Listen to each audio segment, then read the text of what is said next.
नमस्कार। आज हम अलग अलग तरीके के कोविड वैक्सीन को डिस्कस करेंगे। ये दूसरा पार्ट है हमारे इस वीडियो के सेट का। अगर हम कोविड 19 के जितने वैक्सीन अभी मार्केट में आए हैं उनके बारे में डिस्कस करें तो वो उन्हें हम ब्रॉडली 3 ग्रुप में बांट सकते हैं। पहला ग्रुप है inactivated vaccines. Inactivated viral vaccine वो वैक्सीन होते हैं जिसमें वायरस को किल कर दिया जाता है, यानी उसके भीतर के जेनेटिक मटेरियल को हटा दिया जाता है, सिर्फ उसकी आउटर कवरिंग रहती है। ये सबसे पुराना तरीका है वैक्सीन देने का, जो वैक्सीन प्रिपेयर किया गया था इनिशियली।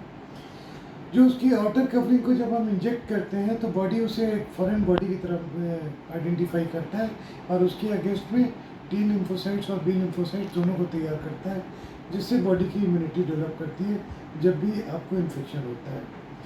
इसमें दो वैक्सीन सबसे प्रोमिनेंट हैं। एक तो जो इंडिया का बना हुआ अपने देश का कोवैक्सीन और दूसरा चाइना का सिनोवैक। इनकी खासियत ये होती है कि ये 2 से 8 डिग्री के टेम्परेचर पे आप इन्हें मेंटेन कर सकते हैं, यानी कि आप फ्रिज के वेजिटेबल ट्रे पे इनको रख सकते हैं, ये ख़राब नहीं होते। और अगर आपने उससे बाहर निकाल के आइस बॉक्स में रखा है तो इन द 1 डे ये इसे आपको यूज़ करना पड़ता है। तो इन्हें कैरी करना भी बहुत आसान है और इनकी एफिकेसी थोड़ी सी कम होती है। 65% से लेकर 84 से 85% तक इनकी एफिकेसी बताई जाती है। ये बिल्कुल ही नुकसानदायक नहीं होते हैं, ये आपको इन्फेक्शन नहीं कर सकते हैं, क्योंकि इनके भीतर जेनेटिक मटेरियल नहीं होते, ये मल्टीप्लाई नहीं कर सकते बॉडी के अंदर जाकर। दूसरे तरह का जो वैक्सीन आता है वो वैक्सीन है that is known as vector virus vaccines या वेक्टर आरएनए वैक्सीन। इसमें जो हम करते क्या है कि जैसे ट्रांसपोर्ट मेथड होता है कि आपने कहीं जाना होता है तो आप बस पकड़ते हैं या ट्रेन पकड़ते हैं या प्लेन पकड़ते हैं, वैसे ही जो वायरस है उसके किसी प्रोटीन को बॉडी के अंदर छोड़ने के लिए किसी दूसरे वायरस की सहायता लेते हैं। वो वायरस होता है जो बॉडी के लिए बिल्कुल भी हार्मफुल नहीं होता है।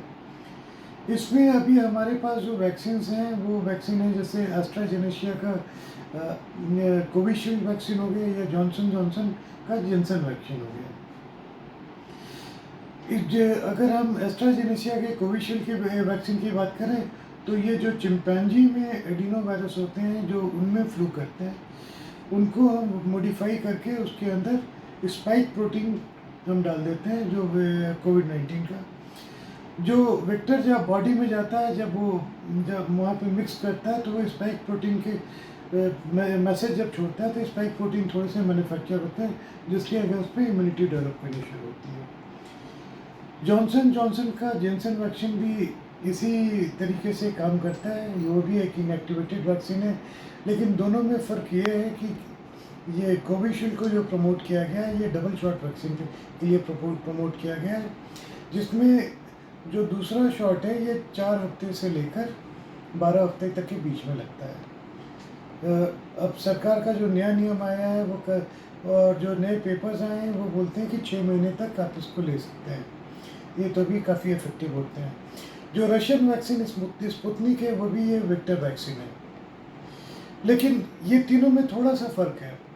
कोविशील्ड को अगर हम देखते हैं तो ये जो स्पाइक ये तैयार करता है इसमें एडिनो वायरस सेम होता है जो दोनों वैक्सीन शॉट में यूज़ होता है। स्पुतनिक में जब हम यूज़ करते हैं तो स्पुतनिक वैक्सीन में ये दोनों टाइम में डिफरेंट वायरस हम यूज़ करते हैं या डिफरेंट प्रोटीन हम यूज़ करते हैं कि बॉडी की इम्यूनिटी ज़्यादा बेटर हो जाए।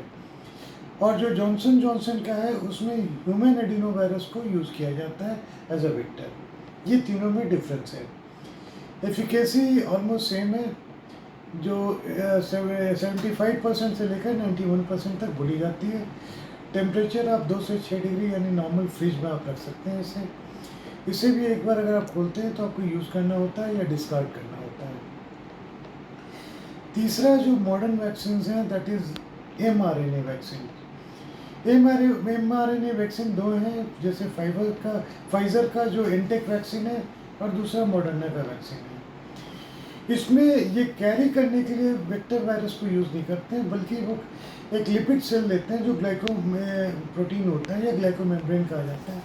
वो करते क्या है कि mRNA को ग्लाइको प्रोटीन की लेयर से कवर कर देते हैं। ग्लाइकोप्रोटीन जब जहाँ इंजेक्शन लगता है वहाँ जब सेल में जाता है तो उसके सेल वॉल से फ्यूज़ कर जाता है और एमआरएनए को भीतर इंजेक्ट कर देता है। जब सेल के अंदर एमआरएनए इंजेक्ट हो जाते हैं तो ये वायरल प्रोटीन बनाना शुरू करते हैं, और जब वायरल प्रोटीन बनता है तो फिर उसके अगेंस्ट में बॉडी की इम्यूनिटी सिस्टम तैयार होनी शुरू होती है, जो आपको फ्यूचर इन्फेक्शन से बचाती है, आपको इम्यूनिटी देती है।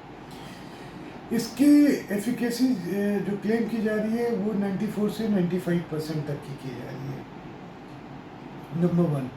नंबर 2, इसमें ये फ़ायदा होता है कि जैसे कुछ लोगों का ये सवाल है कि वेक्टर वैक्सीन चूँकि जेनेटिकली मॉडिफाइड वेक्टर्स यूज़ होते हैं तो कहीं कोई प्रॉब्लम ना करे, वैसे वो नहीं करते हैं। तो इन दोनों वैक्सीन में वो डाउट ही हटा दिया गया है। इन्होंने सिंपली इसे ग्लाइकोप्रोटीन से कवर कर दिया है, जो कवर सेल वॉल में फ्यूज करके एमआरएनए को अंदर छोड़ देता है। अब देखिए, जो कोविशील्ड इंजेक्शन है उसमें भी स्पाइक प्रोटीन होता है। जो स्पाइक प्रोटीन जब मल्टीप्लाई होता है, जब वेक्टर वायरस मल्टीप्लाई करता है तो स्पाइक प्रोटीन भी मल्टीप्लाई होके होना शुरू हो जाता है, जिसके अगेंस्ट में इम्यूनिटी डेवलप करती है। जो फाइज़र का वैक्सीन है उसमें भी जो एमआरएनए है वो स्पाइक प्रोटीन को प्रिपेयर करता है, जिसके अगेंस्ट में आपकी इम्यूनिटी होती है। लेकिन फाइज़र के वैक्सीन में जो सबसे बड़ा ड्रॉबैक है कि उसे संभाल के रखने के लिए आपको स्पेशल फ्रीजर चाहिए जो 60 to 70 -60 to 70 डिग्री के टेम्परेचर दे सके। जो हमारे इंडिया जैसी कंट्री में अगर रिमोट जगह पे हम जाएं तो ये थोड़ा सा मुश्किल काम है। हाँ, मेट्रोपॉलिटन सिटीज़ में ये किया जा सकता है कि -60 से -70 डिग्री पे इसे स्टोर किया जा सकता है। लेकिन हम गांव की बात करें या छोटे शहरों की बात करें तो वहाँ पे वो उतने वैसे फ्रीज़र एक स्टैटिस्टिकली और लॉजिस्टिकली और फाइनेंशियली ये तीनों थोड़े से मुश्किल होंगे। अगर फाइज़र कंपनी खुद भी करती है तो ये काफ़ी ज़्यादा इसमें कॉस्टिंग आएगी, जो बाकी सब में नहीं है।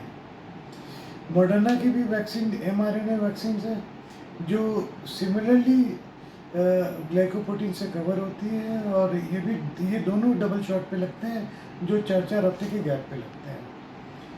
अगर हम टाइम ड्यूरेशन देखें तो टाइम ड्यूरेशन में कोवैक्सीन, स्पुतनिक, मॉडर्ना, फाइज़र, ये चारों वैक्सीन, इवन साइनोफार्म जो साइनोवैक है, ये सारे कहा जाता है कि 4 हफ्ते के इंटरवल पे 2 शॉट लगना चाहिए। जहाँ तक कोविशील्ड का है, कोविशील्ड का कहा जाता है कि 4 से 12 हफ्ते के बीच में आप कभी भी लगवा सकते हैं। जॉनसन एंड जॉनसन का सिंगल शॉट वैक्सीन है, आपने एक ही बार लेना है, तो इसीलिए टाइम ड्यूरेशन में डिफरेंस नहीं है। बाकी जितने वैक्सीन हैं वो आप 2 से 6 डिग्री यानी नॉर्मल फ्रीज में रख सकते हैं। जो मॉडर्ना है उसे भी -20 डिग्री तक स्टोर करना होता है। हाँ, फिर उसके बाद आप आइस बॉक्स में निकाल के उसे लगा सकते हैं।